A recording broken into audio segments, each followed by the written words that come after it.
Hi there, my name is Abby and I'm the founder of Axioms.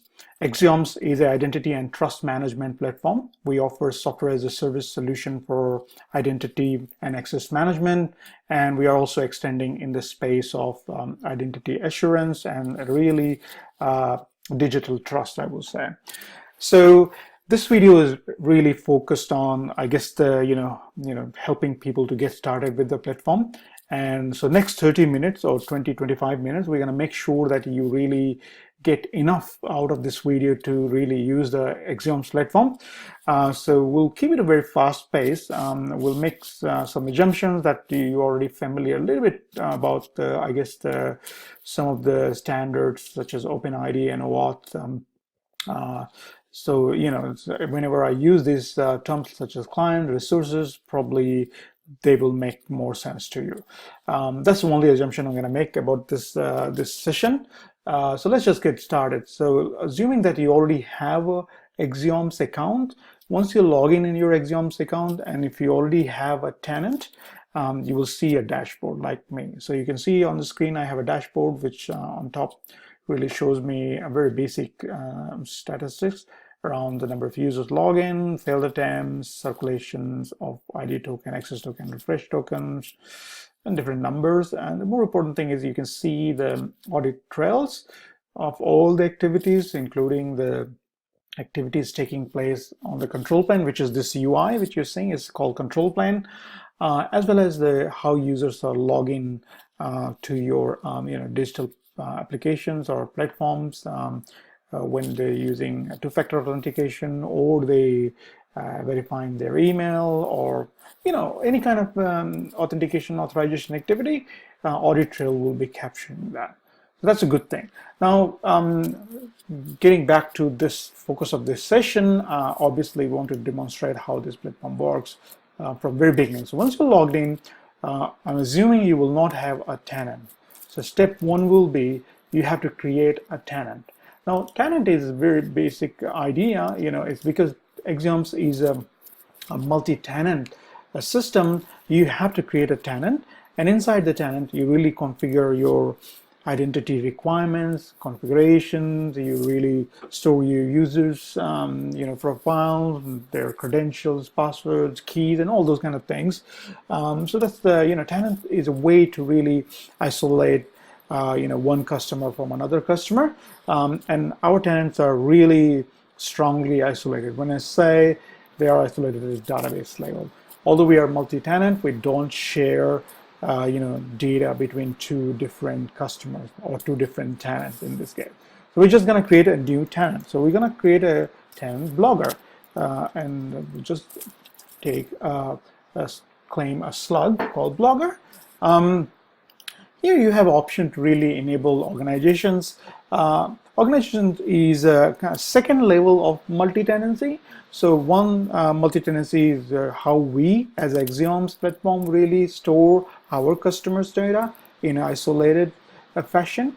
At the same time, your customer can also get benefit. If you are particularly in B2B kind of environment, you have a B2B SaaS product, you want to enable the organization. So this is just going to enable organization, and this will create a new tenant. Okay, now that's ready to be used. Now the next thing is you will see there is a tenant switcher. You can switch between different tenants. So I'm currently logged in Axioms core tenant. I'm just going to switch to the blogger. Once I switch, you see there is a totally blank tenant. There is no kind of numbers, there is no audit log, nothing there. So the step one is obviously to really configure this tenant. There are some default configuration already applied to the tenant, but let's just go ahead and just configure it more. So the name, tenant name, that's all good. Then we see there are 6-7 sections here. So we'll start with the branding option. So we want to just play with our look and feel.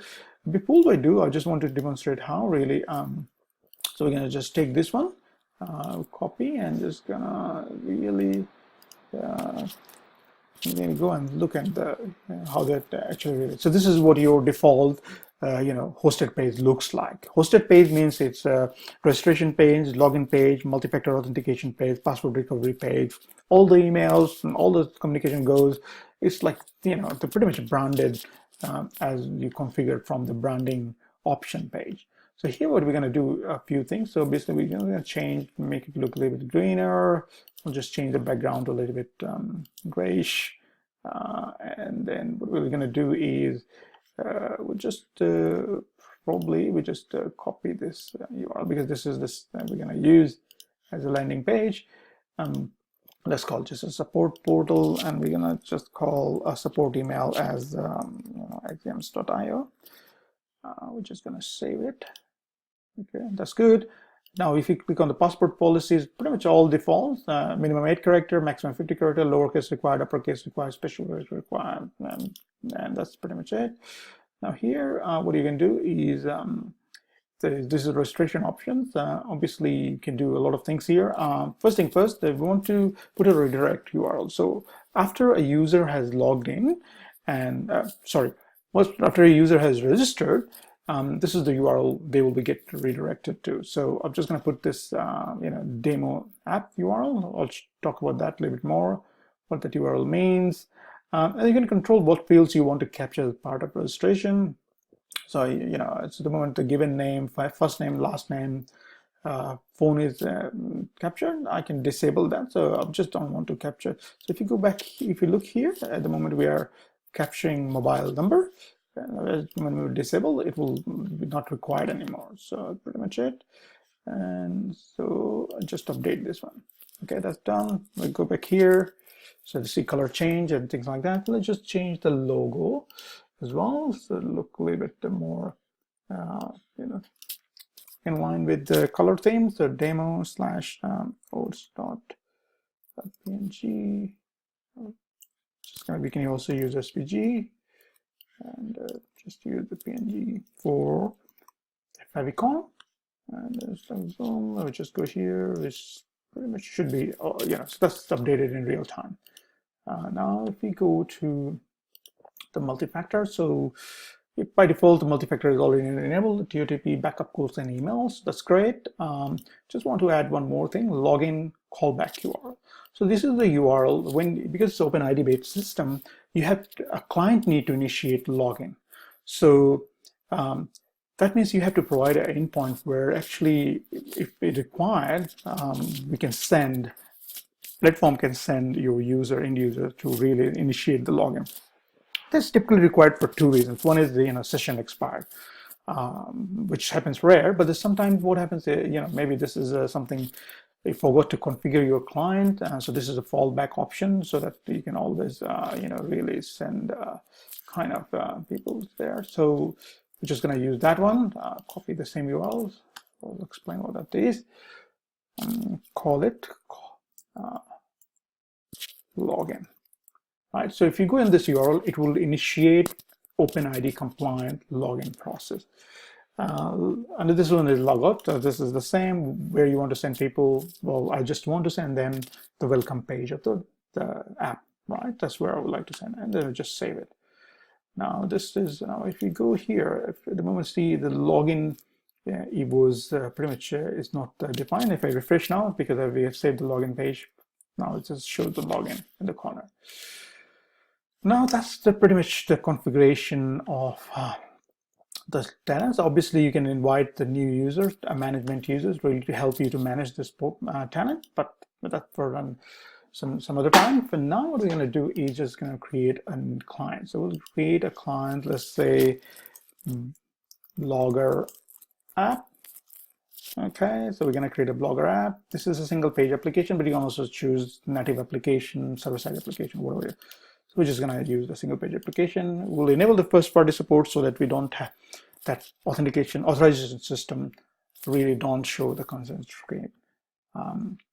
Okay, so it's done. And you can see that how quickly it's using your favicon, which you put there. Now we have created a client. Now the next step is we create a resource so that we can attach few permissions. So we're going to call Blogger API. And probably it's better to do just the Blogger sorry, Blogger API. And we're going to just a dummy URL, something. Let's say api.blogger.com, blogger.io. And if you want to enable the role-based access control, which I highly recommend, just add, okay, not happy with the spelling. Okay, so we just enabled that RBAC control now. Okay, that's done. Now we will go, because we're building a blogging platform, we just want to kind of create few permissions. So we're going to just add a, we're just going to add post, can create the post, can create blog post. Okay, boom, and post delete, can delete blog post. Second permission. Basically, we are just adding a CRUD permission. Post update, can update blog post. Okay. Post read, obviously you can read blog post. Okay, so that's the we created 4 different permissions. And so what we have done is we have 4 permission, and what we're going to do, so this is the API configuration. A resource is nothing but a API gateway, API endpoint, whatever we call. So that's been defined. Then we defined a different permission on the API, and then what we're going to do is just enable the API for Blogger app client. Now the next step is to really create the role. So we're going to create a new role. Let's say we're going to call it post admin. The post admin permission. So as admin, I should be able to do anything I want. So I'll just create a post admin. I'm just going to create scope. I'll just select all the 4, and update the details. So now we go back to roles. We have post admin. We can also create another one. We can call post editor, post editor permission. And now what we'll do is we'll just add selected things. So we'll just say, okay, you can read or you can update, but you can't really, let's say you can do create, read, and update, but you can't delete. Okay, so that's your editor permission. We go back. So now we have 2 different roles available. So now looking back to user, so there are no users. All right, so that's fine. So now what we want to do is, before we really add a user or invite a user to join our platform, I just want to showcase you different SDKs and samples which are available on our GitHub organization. So if you go there, there are quite a bit of SDKs now available, although not sufficient. But now we have a JavaScript client side. We have a WebJS SDK, which can be used to kind of integrate Axioms with single page applications such as Vue, Angular, and React. We also have sample Vue.js app, which is what we're going to use in this screen share. And so we'll just jump on there. So WebJS is pretty much it's just the npm package. You just can install npm i add axioms/webjs, and it will install. You can see the configuration instructions here available. It's also available into our documentation portal. Now let's just jump quickly into this is the sample WebJS app. Now this web app actually is available on our GitHub account, and the way you really use this app is to really configure the environment variables, and you just build that. So what are the environment variables you require? So you require 4 environment variables. The first one is your client IDs, which you can get from from here. So this is your client ID. Okay. The second one is your axioms.io domain. Now that's also available if you go into tenant. This is your blogger.us.axioms.io is the domain. Now the third one is the redirect URL.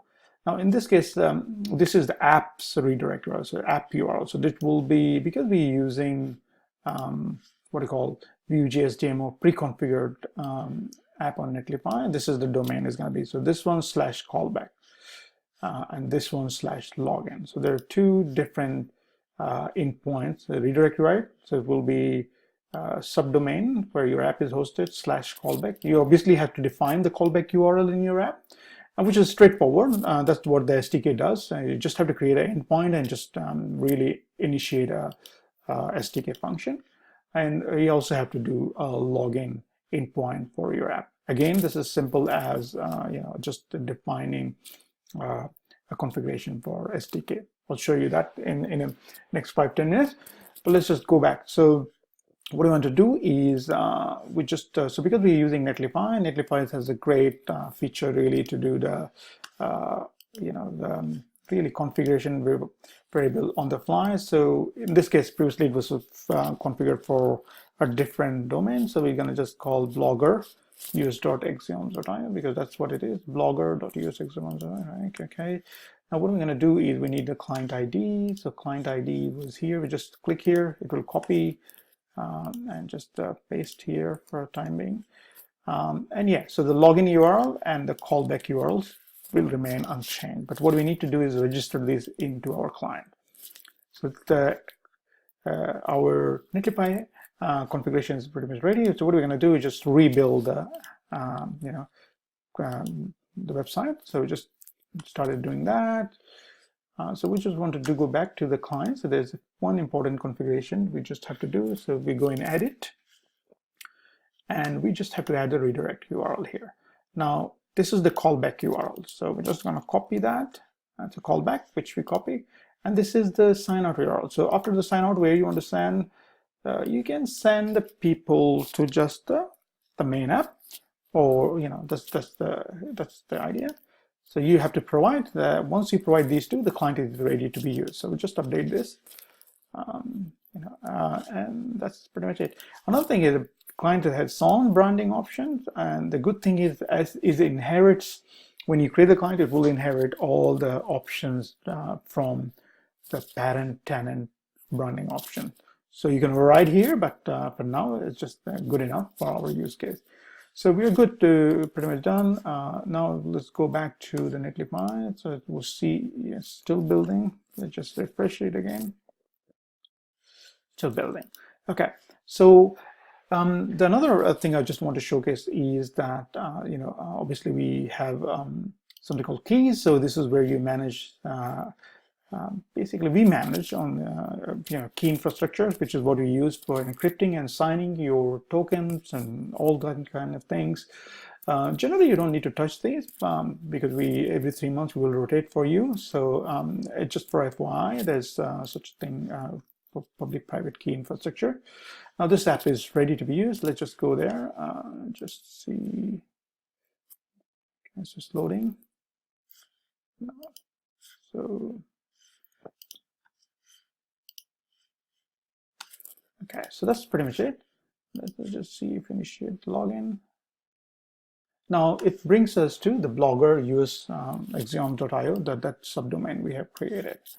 Now what we need to do, because we don't have a user, if you go here, so there is no user at this stage, so we're gonna do the step one.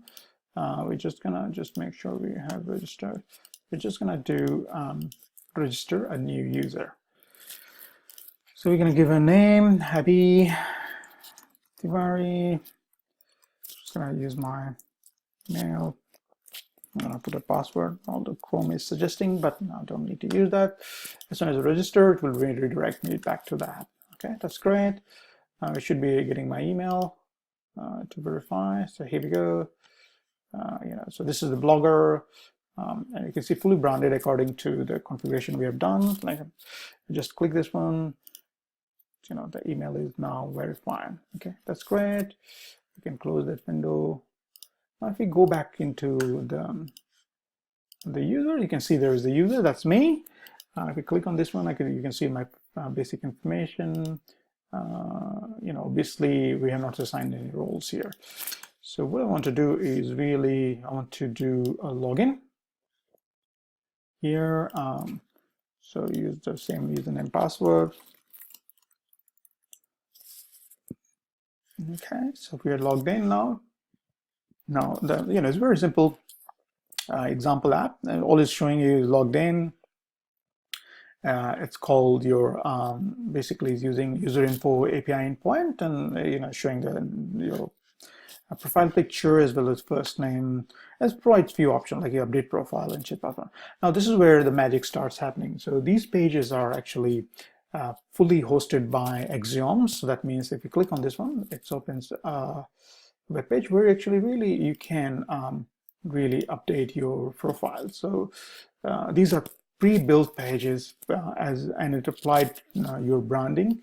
So just update this one, to my literally my phone number and updated, and now here can just enable my two-factor authentication. So next time I log in, it will ask me really to use two-factor authentication. Now here we go. Now that's done. Profile updated, two-factor. Now you can see that these two options appear on the top bar. So MFA TOTP. So the moment we can just if you enable this one, set up TOTP. Boom. So this is your barcode generated. You have to validate using authenticator apps, like Google Authenticator or API, before you really start using this. Okay, so that's the good thing. Similarly, you can download some backup codes, and then you literally just generate the backup codes. That backup will generate it. Just click that, save there. It's pretty much done. Okay, so we just go back to the profile. So pretty much these pages are ready to be used, and there's nothing need to be done from your side. Obviously, all of this functionality is available through the API. So I'll just quickly showcase you the Postman collection, which is this is the Postman collection. We'll be publishing that soon. So you can see pretty much all of these APIs which are powering the front ends available for you as well. You just have to generate the API keys, and then that's pretty much it. You'll get started. So we'll just go back to our okay. So what we're going to do now is we'll just log out. Once you log out, it will redirect you to the login page. Okay, so that's great.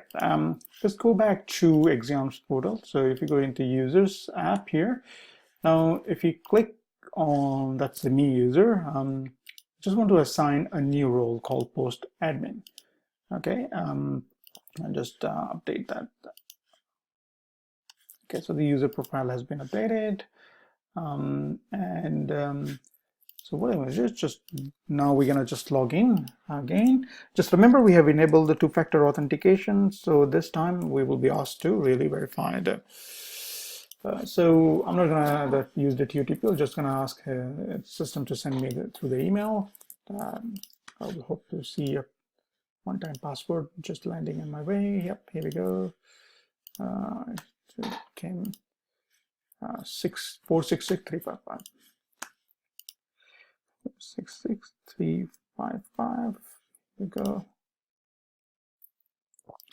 So now we logged in. Now we logged in with the new permission. We just assigned that permission, and that permissions is available to the user. And that's how the role-based access control works. You just assign the roles to the users.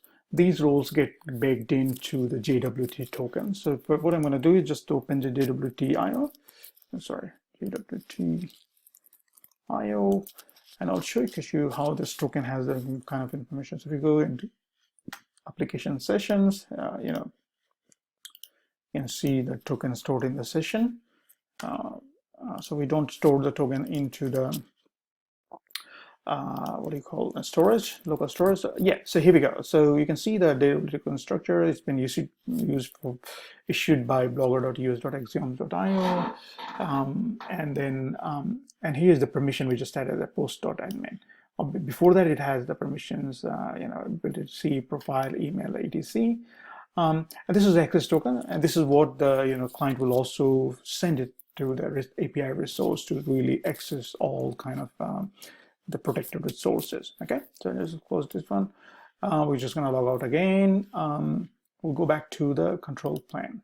Now you can see, there's so many other features here, but that's not priority today, but I think what we showcased is the really the multi-factor authentication piece and the shared hosted pages. The more importantly, you can also look at the all the branding, so you can see the you have a lot more option really to really, just by clicking and just selecting things, you will be up and running in a very well branded in ways to really invite your users and manage their identities. So that's pretty much for this video. Roughly 27 minutes. So we managed to do it in 30 minutes. So within 30 minutes, we showcased how to get started, how to create a tenant, how to create a client, how to create a resource, how to add the permission to resource, how to create roles. And then we used a pre-built or sample app to really configure just and get an up and running. We managed to showcase how a user will log in or register. Once they register, they can use the hosted page, really manage the multi-factor authentication, change their profiles, password, etc. That's all easy for get started. We also showcase the role-based access control. That means that once the user has been assigned certain roles, next login, or when you refresh the tokens, you can get lessest permissions available in the token. And then now just quickly want to go back to the sample Vue.js app, because obviously this is where the a lot of these hackers. This is quite straightforward. This is a sample app, and obviously all it does is it uses the web.js which we have installed into the project. Now we're using Vue router. So we define routes here. So we have defined, as I mentioned, there are two routes we defined, which is important. We have a callback route, and there's a login route. All right. Now these are very straightforward routes. If you go back to the the views, I'll show you how easy these are. So login view, this is the login route. All it's doing is calling this login with redirect just on the mount. Because now this is where the SDK is doing the magic. So you don't have to do anything. You just have to define a route and just drop that function there. Same for the callback view. Well, so if you look at that, callback is also doing just there's a callback URL. All it's doing is initializing the OpenID authorization process with the right kind of parameters, and all it takes is one line.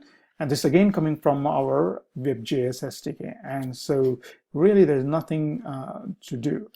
Now the third thing which I wanted to show is really how we're using router guards to protect the different views. So if you go here, what we have done is, again, we're just using a standard view router guard. So for every time you go into route, it actually checks using the SDK, which is, again, this is SDK, is the user authenticated or not. If the user is authenticated, go. Otherwise, it's asked to go to the login page, which we have defined, which initiates the login process. So this app is pretty much self-explanatory, and I think the power lies into really into the SDK which we provide to use. In coming weeks, I'll be publishing React and others as well. So yeah, thanks a lot. If you have any question, please send me the email at abhishek@axioms.io or info@axioms.io. Don't forget to really go to our website and look at our documentation, which is available there. Here we go. So documentation, if you can get the same information, if you're getting started, really explains how the whole thing has been structured, and really you can understand different concepts. Also, you can use SDKs, kind of the libraries, what libraries is available, how to use that. Again, these are very high level, but they're good enough to really really get something out within a few hours if you want to. Thanks again. Thanks for listening carefully and really spending 30 minutes of your valuable time with this screencast, and hopefully it was beneficial.